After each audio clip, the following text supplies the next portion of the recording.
If you would like to engage with me more, I have an Instagram where I post very frequently.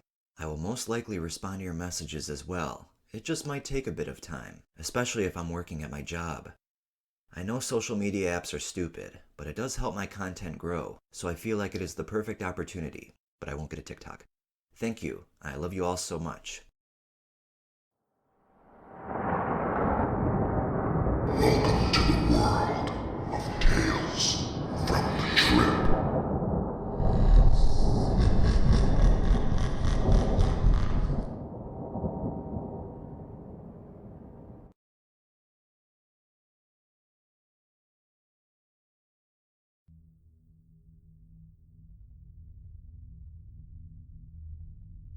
I'd like to thank someone that's NoOne for being in this video with me. Please go subscribe to him for content like mine. The link to his channel will be in the description. Thank you.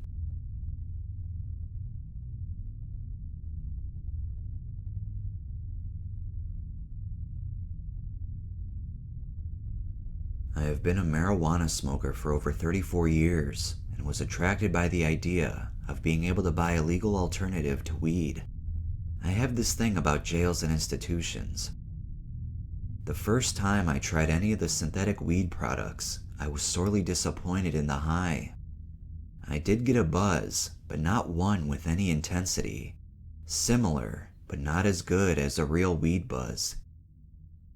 Several months after that, a buddy of mine told me about a stronger, more potent variety that he described as being a lot like weed, but far stronger, that hit him after 2 hits. I knew that I just had to try it. I bought 1 1/2 grams of Wicked X. The first time I tried it, I took it really easy, as my buddy had told me it hit like a ton of bricks. I really liked the buzz, and thought that maybe I'd found the legal solution to my desire to stay buzzed. I used it a few times in that manner, carefully and conservatively. Not having any bad reactions to it, I thought it was time to kick things up a notch. Big mistake. I have a very large bubbler water pipe and decided to try using that with the stuff. I was going to get blazed to start my day off and loaded a large bowl of the product in the water pipe. I had to use 2 large inhales to fill the chamber of the pipe with smoke and fry the bowl. Then I cleared the chamber with 4 or 5 very large hits. The first sensations were similar to weed, but far more intense. They were only a foretaste of things to come. I found myself getting extremely paranoid, my heart racing, and my thoughts becoming chaotic, disjointed, and repetitive. Having tripped on several other drugs in my day, I concentrated my attention on a specific point in the room and tried to control my breathing. This worked well for the racing heartbeat and slowed the thoughts down for a bit. I thought I had things well in hand and kicked back to enjoy. The trip, which is what it assuredly was, came in waves, sweeping over me with dizzying speed, each one more intense and more bizarre than the last. My thoughts became very repetitive, seeming to play a demonic game of Ring Around the Rosie in my head. I don't remember all of the thoughts, but I remember thinking that it was far too intense and never again. The words never again circling my brain and fading in and out. Some of the waves were euphoric to a point that I had never experienced before. One moment, the thoughts were never again, and the next were off how much I liked the trip. I was sitting down and felt unable to get up and walk. I wanted to lie down on the floor, but thought I would never be able to get back up if I did. When I was finally able to get up, I walked to my bedroom and laid down to let the trip finish. When I came back to this world, I was shaking, weak, and frightened. Very frightened. This trip was more intense than LSD, mushrooms, or peyote ever were for me. The most pleasure I had ever gotten out of any drug, but alternating with the most intense paranoia and sheer terror that I had ever experienced. Slowly, I came back to a semi-normal state and decided that I did not wish to ever repeat this experience. 4 hours later, I found myself sucking on the stem of my water pipe once again. The second trip was very much like the first in the beginning. This time, when I was able to get up and walk again, I was very frightened and went to the bathroom and flushed the remainder of the product. Instead of coming back though, I became violently ill and had to puke repeatedly. The echoing thought thing came back with a vengeance. I also began to have auditory hallucinations, hearing a pervasive machine-like hum and odd clicking and buzzing noises. I heard the sound of a crowd of people speaking in languages that I did not recognize nor understand. I remember hearing a really cool sounding guitar riff, a very dirty and distorted sound, like Black Sabbath played through shitty speakers or something. All the while, being swept over with waves of alternating terror and paranoia, and then pleasure and euphoria that cannot be described. There are just no words that do justice to the levels of either side, the terror and the fear, or the euphoria. As I lay there on my bathroom floor, wondering if I was going to live through this experience, I was already planning on replacing what I had flushed. The euphoria this drug gave me was the kind I would sell my soul for. This terror was the kind that made me think the gates of hell had opened directly into my mind. I have since decided that now just might be a good time to forego mind-altering chemicals for a while. I may go back to smoking weed at some point, but I doubt it. I never want to even be reminded of the intensity and insanity of the trip that this stuff induced in me. My advice to anyone that is going to smoke this is, don't, but if you do, take it very easy. One hit, and then wait 5 minutes. It was the sheer intensity of the trip that did me in.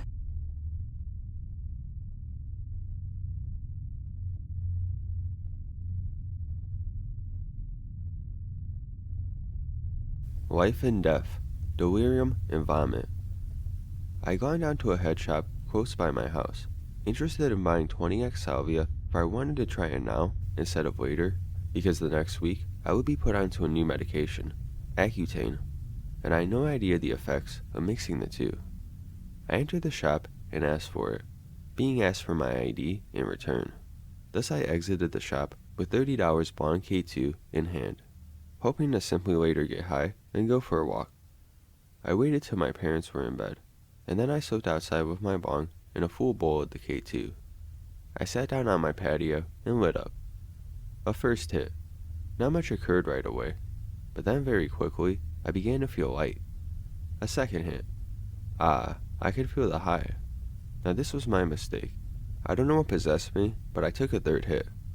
The feelings became much more intense and pleasant, but then, instantly, the mosquito bite on my back became intensely uncomfortable. I felt horrible. I felt like I was going to die. I couldn't take this. I felt, or I thought I felt, my heart rushing, pumping. I had to get inside. I stumbled up to stoop to my door, got into the kitchen, and turned the lights off. I walked over to the sunroom where the TV was still on. I had expected to watch some TV afterwards. I turned the lights off, instant relief. I turned the TV off. I remember I still had my bong in my hand. Shit, where the fuck could I put this? I thought to myself. Well, I crawled on the ground and managed to stash it next to the back of my couch on the edge, generally where no one would go. All was dark, so I figured it would be alright there while I got better. Here's where it gets weird. Now, I can't remember if this happens now or after I get onto the couch, and then maybe I wander back to the floor, but it happens earlier on. I'm apparently still on the floor, feeling like dying. I don't exactly remember the course of events, but I had some incredibly uncomfortable mental visuals and experiences. I was being transported through different realities, experiencing what the world could be like. Fucking different dimensions. It was horrible. I went progressively into worse realities. At one point in a reality that I had originally thought was where people went when they died. A reality of complete peace and no feeling. this was different. In this, I couldn't relax. It was a constant struggle, constant discomfort, no haven in sight, constant swishing and rushing of terror and sadness. I tried to understand what I was feeling, and it was the simultaneous rush of uncomfortable emotions from people all over the world. I just kept feeling one constant, unsettling emotion over and over again. When I tried to relax, it forced me back, and there was no release, no bringing down of intensity. There were false relaxations, which would only bring me back to worse emotional feelings. I couldn't take this. This couldn't be existence. How could this be reality? How could this be existence? I bitterly questioned my mind. Will this end? Is this how life is? I needed an escape. Bring me back to the real world, please, just for an instant. I ascended. A rush, and I am back on the floor. At the same time, I had some short visual of going with some other boys into some unknown house. Now, here we are. I look around, see the shadows and lights on the wall. The windows large and expanding. I believed I must have been somewhere else. Now we were all lying down on the floor in some unknown house. "Hey guys," I exclaimed. "Guys? Guys!" No one responded. I saw the shadows of boys laying on the floor next to me. I felt some kind of furniture leg. Guys? It began to seep into me that there was no one there. It began to feel eerily familiar. The furniture leg felt incredibly similar to what I had in my own sunroom, in the TV room. In all actuality, I hadn't gone anywhere. I then realized this, and began to get up. I decided to lay down and make it seem like I had simply fallen asleep in front of the TV. But then I vomited on my couch. Shit. I used my blanket to hold my vomit as more came out. Shit. It was a constant struggle to stay with reality. I would often go in and out, feeling as though this was a dream. Nothing real, nothing that I knew. Is that my TV? What is that? Often, very often, I would vomit. I kept trying to name what was in the room to keep me with reality, to keep me from slipping into the world of bright and spinning visuals. That's my TV, and that's my VCR and DVD player, and that's my plant stand.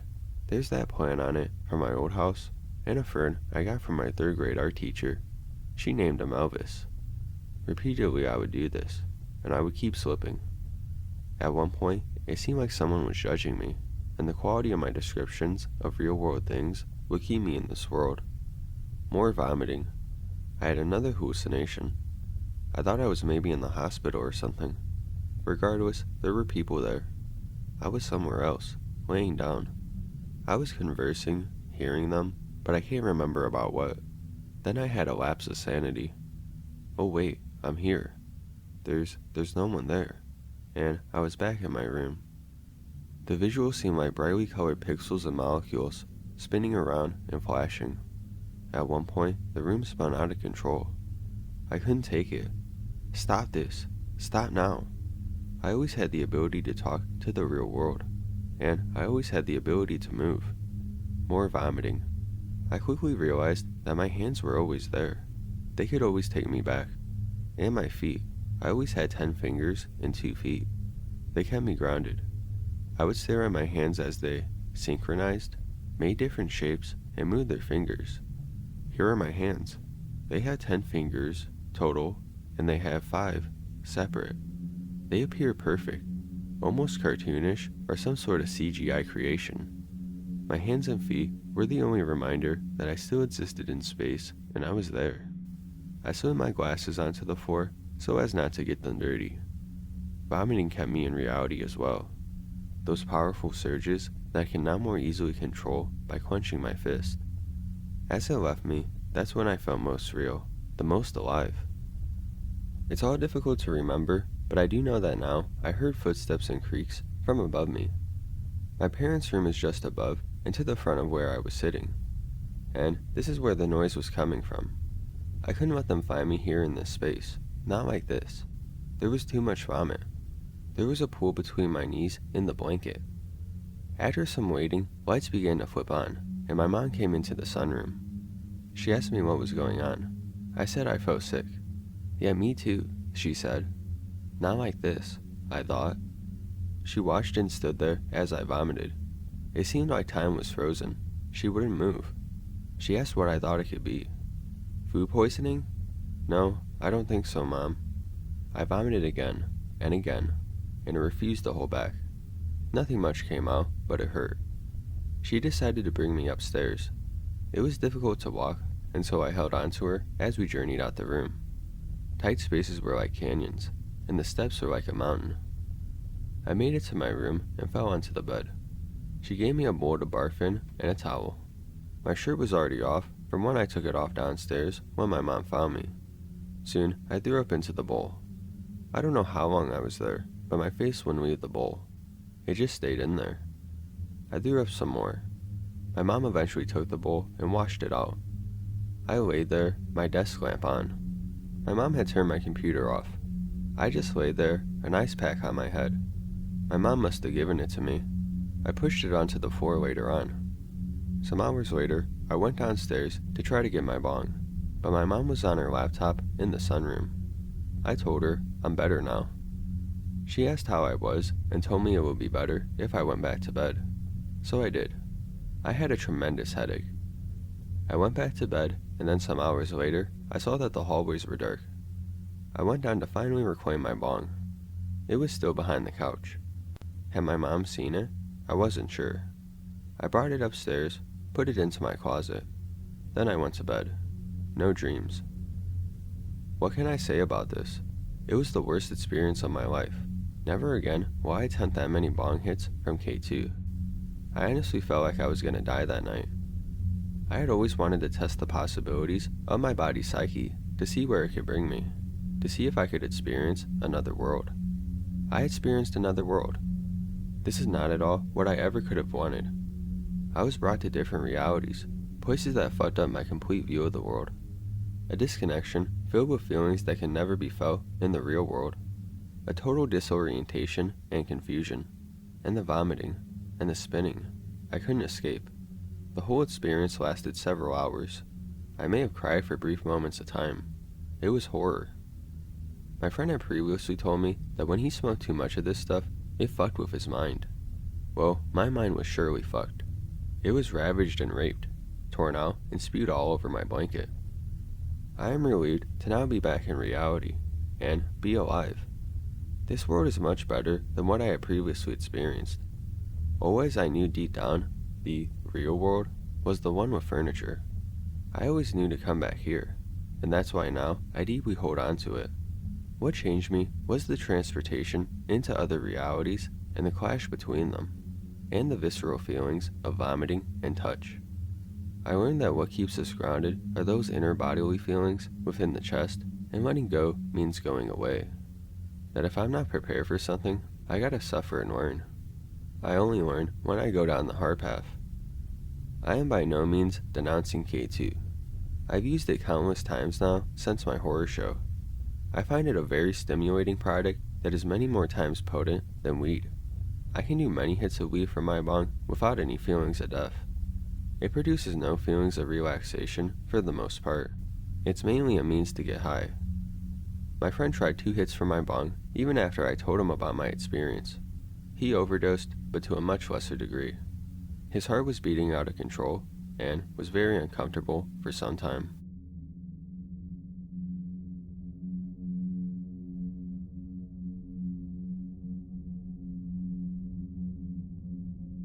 So I've been smoking pretty heavily for the past 5 years.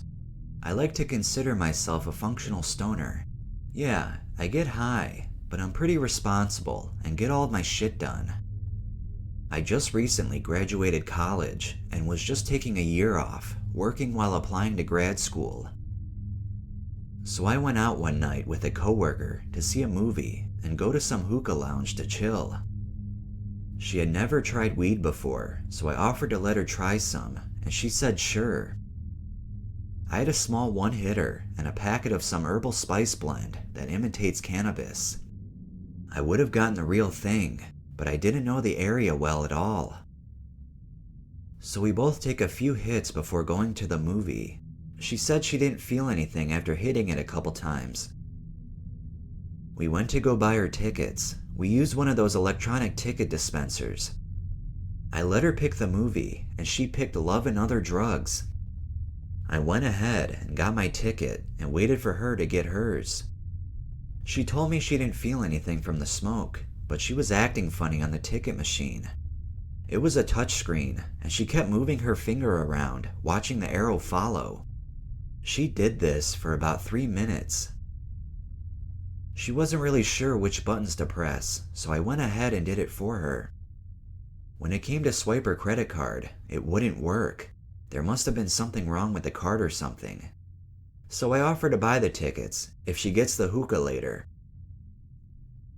So we got her tickets and go to the concession stand. I buy a bottle of water and she gets nachos. We go to the movie. It lasted about 2 hours. It was basically about some sales dude who reps for Viagra and Zoloft, who falls in love with some Nympho Parkinson's chick. She was really hot, but the movie was just alright. I'd give it a 6 out of 10. So after the movie, we smoke a little in the car and then drive over to the hookah place and take a few more hits. We're parked behind the hookah bar and we can hear the loud techno music pretty well. So far, we've had a pretty good time, just being our goofy selves. She's like dancing in her own world. So this is where the night turns. Out of nowhere, as if a switch was flipped, she starts freaking out. That song Black and Yellow was on, and it kept going, black and yellow, black and yellow, black and yellow, black and yellow. And some graffiti on the wall in front of us kept freaking her out. She kept saying that she was really scared and felt like she was falling. At this point, I was like, what the fuck is going on? I did not expect something like this to happen. I tried comforting her and kept trying to get her to calm down and breathe regularly.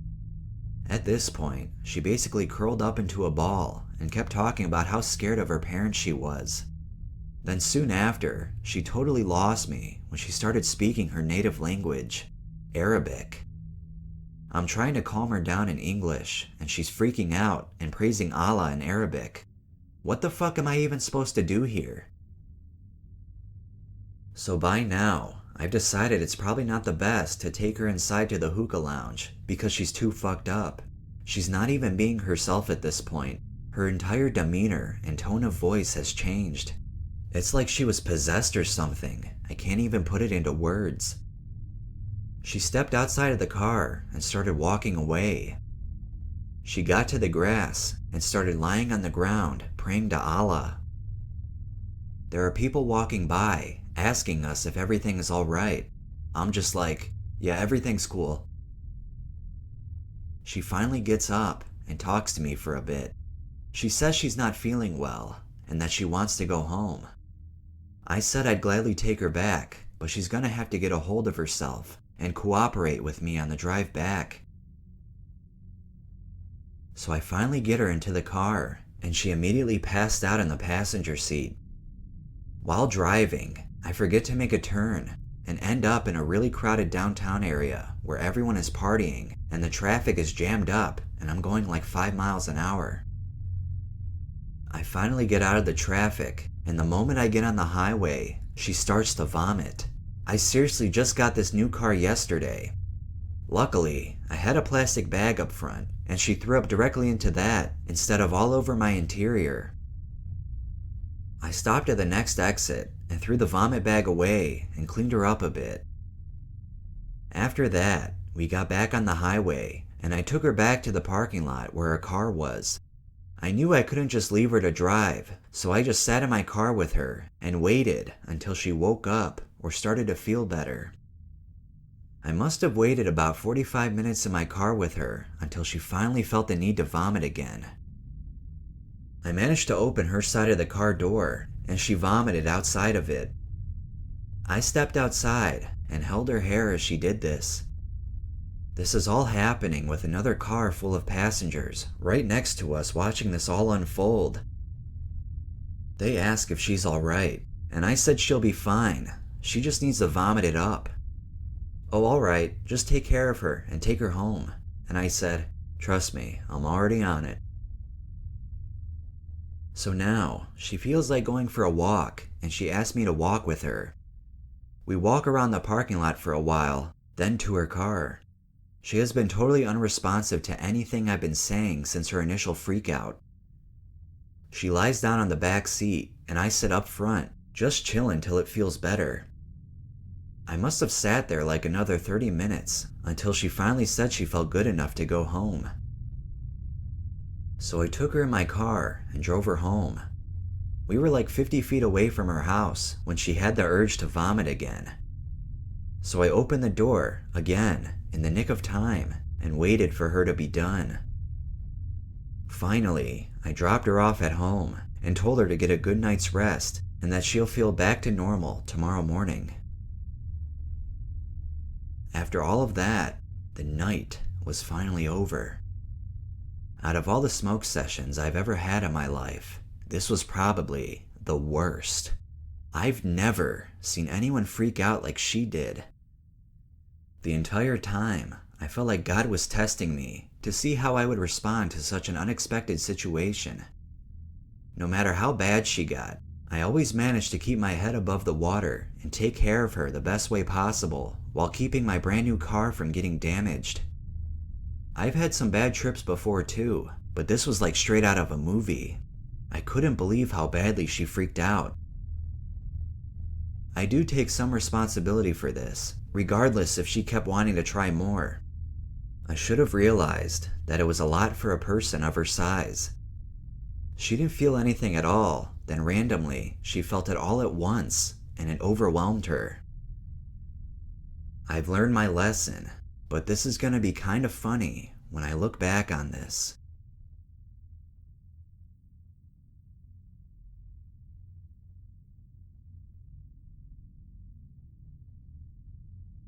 Managed to hook me within weeks. Here's my story about synthetic cannabis use and the withdrawal experience. I've been a marijuana smoker on and off for about 30 years, but I always managed my use by regularly stopping for periods of weeks or even a month. Usually I pick it up on holidays or times I knew I can be enjoying it without anyone noticing. Marijuana helped me to cope with loneliness, and I would become creative and industrious. It suited my schizoid character strategy. I found projects around the house and get lost for days or weeks doing these creative projects, or even painting my whole house, for example, because without being high, painting a house can be quite boring. Anyway, I managed marijuana for many years, but since I changed my job, I no longer can smoke pot because of ethical reasons. Eventually last year, I heard about the synthetic cannabis drug called K2, and it was being sold down the road at my local dairy.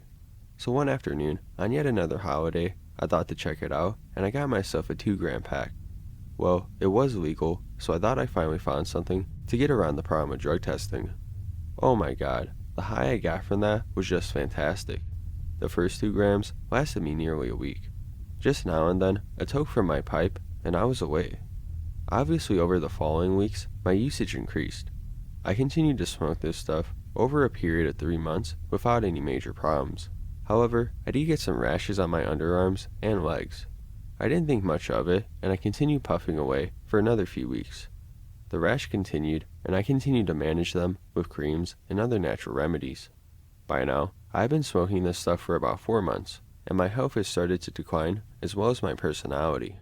I started to withdraw away from people and finding constant times to get away from my partner to get stoned, say every hour or two. I simply could not last any longer without a hit. This obviously affected our relationship eventually. My libido went out the window, and I had no interest in sex. She was clearly suffering now, and she started to get slightly pissed off with me. She realized that she had an addict on her hand. I continued to deny this, of course. My job also started to get affected, and eventually I was fired. I became a very angry person, withdrawn, and I started to project negative traits onto everyone I had contact with. I became a big bear, and everyone around me became a salmon, so to say. By now, I had lost my job, my relationship was on the rocks, and I started to get quite unwell physically.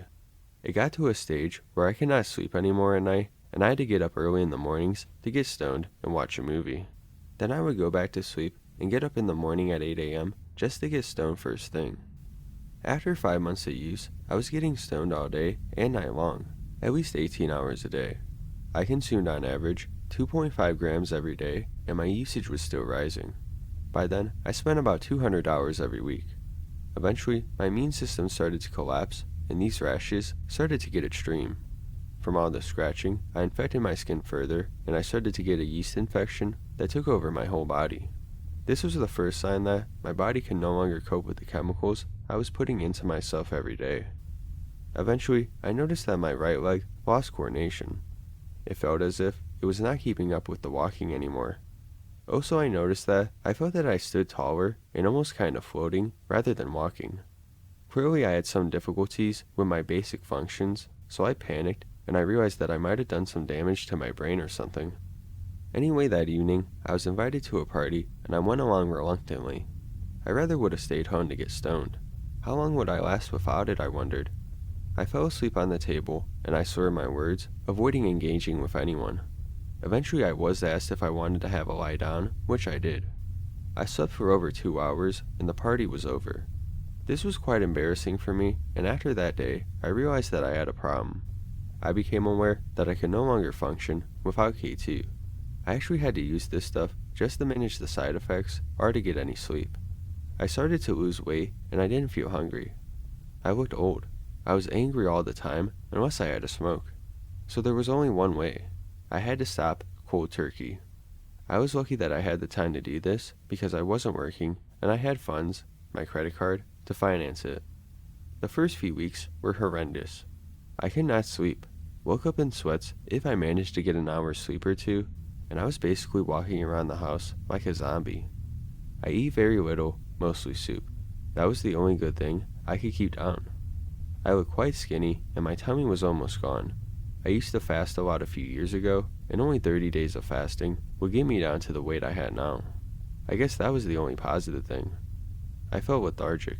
I had no energy and I became very negative. During the first 2 weeks of my withdrawing period, I had a confrontation with someone and I completely unhinged. I can truly say I nearly had a psychotic episode. I had to have therapy during this time to settle the symptoms down again.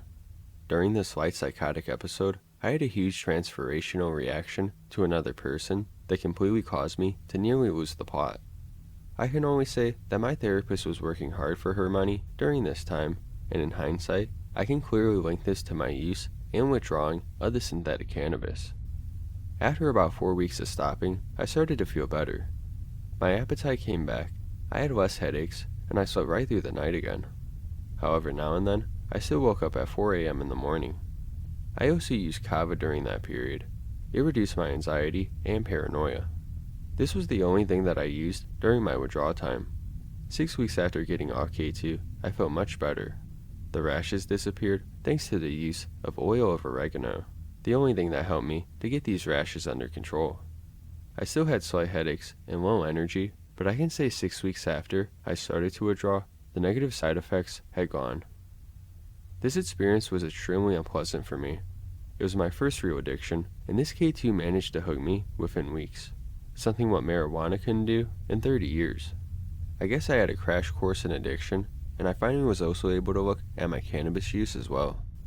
The experience enabled me to do some more work in my own therapy, my addiction issues, and so on. There was some great learning also, I guess, but I did end up with losing a job, heaps of weight, a few friends, about 6 months of my time, and a $7,000 credit card debt, but also some personal growth. Thank God my partner stuck with me through this bad episode of my life. I think it got us closer together, if anything. I don't think I ever would touch cannabis again now. Certainly not synthetic cannabis. I am angry because in my view, the only reason this synthetic shit is out there is because of our government's stubborn view not to decriminalize the use of marijuana. It's time to wake up. The laws in its current forms are not working, and the synthetic shit is much more addictive and dangerous than marijuana ever was and is. Yet I, or anyone else, can buy this shit just down the road in the local dairy. This is the irony of it all. The local dairies have become the tiny houses I used to go to when I wanted to get high years ago. Marijuana is a picnic in the park and much safer compared to this synthetic crap.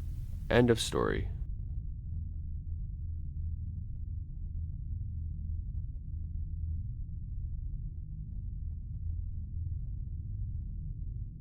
I've tried a few different drugs throughout my life, all have their own stories for another time. And to be honest, alcohol and spice has been the worst to my life and hardest to break. I know I have an addictive personality and have a few different stories, but this is my K2 story. I started smoking pot when I was about 15. That helped me with an eating disorder, and obviously it's just enjoyable to me. I love smoking some weed when I'm relaxing, playing video games, or reading my books. When I was 18, my sources for weed were dry at the time, and my friends wanted to smoke. They convinced me to buy some spice from some dude they had heard of selling it, and said it was just like marijuana. Even though my gut told me not to buy into it, I made the mistake of trusting them that it was completely safe and went to buy it.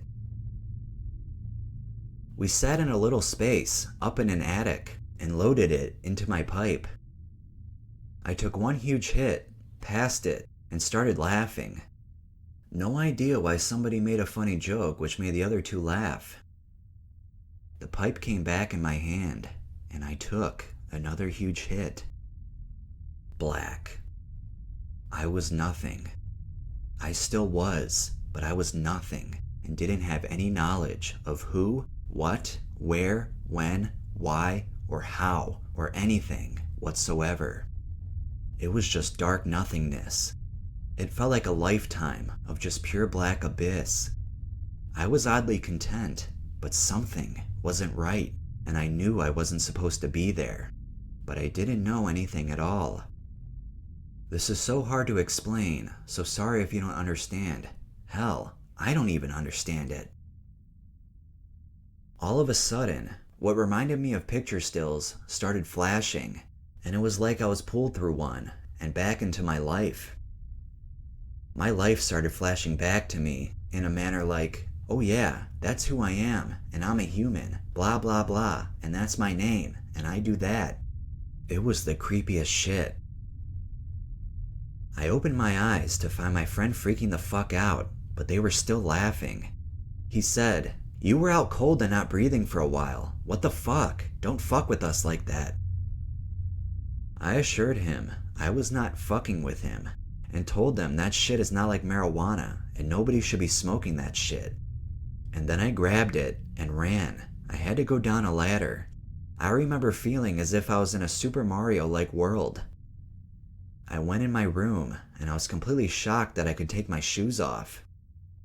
Then I was terrified I was going to be living in 2D, and nothing felt real. I was questioning everything, and had to lay down and sleep. Thankfully, that shit wore off, but what's even more fucked up is, I craved it, and ended up addicted to it for about 3 months, until I moved to a different town, and didn't know where to get it. Thank God. Fuck that shit. I also went into a kind of psychosis for the last 2 weeks, and during the whole time I smoked it, my brother and a few of my friends were telling me I looked and acted like a complete zombie. I even lost some friends because of it, and I didn't even care at all while I was on it. I was smoking it constantly, and I'd promised myself when I ran out, that was it. But nope, I'd be picking more up and smoking before I even realized it.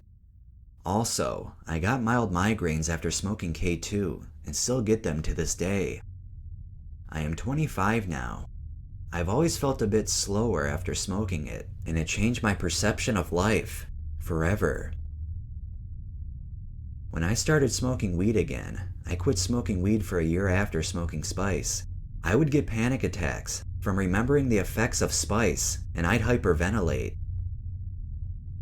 I just thought I'd share my experience with the rest of the world, because that dark empty nothingness still haunts me, as well as the effects of the K2. I've been sober from everything for a little over 2 years, with the exception of marijuana.